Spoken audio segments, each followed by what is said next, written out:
Here's your Storm Track 7 forecast.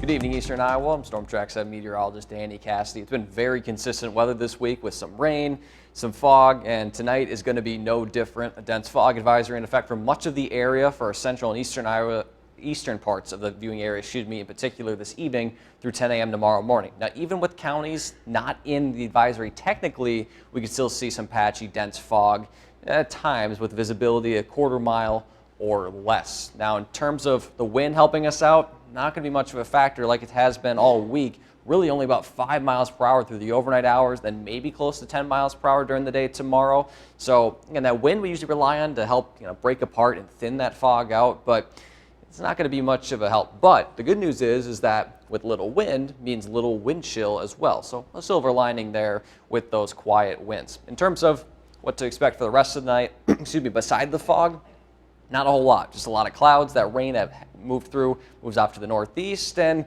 pretty consistent conditions. Tomorrow morning at 7, you can see temperatures are right above freezing in many spots, but New Hampton, Oelwein right at 32. Those two cities in particular could see a little bit of refreeze depending on if it does get to 32 degrees. Many of those well-traveled roads that have been treated might not be as bad just because, again, it's been well-traveled. There's a lot of friction, a lot of heat on those roads.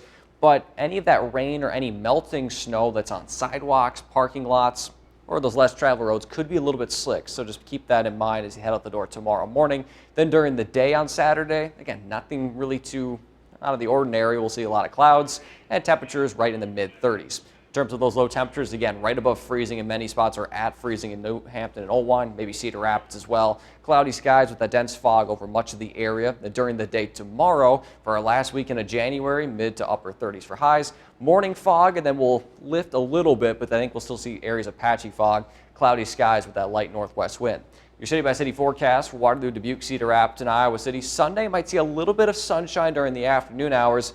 Monday the same. Just one thing to watch for tomorrow night as well as Sunday night is those low temperatures dip below freezing. So again, refreeze could be a little bit more of a widespread issue. As we head into the month of February, look at this. Temperatures, when they should be in the upper 20s, are going to be about 10 to 15 degrees higher in the low 40s.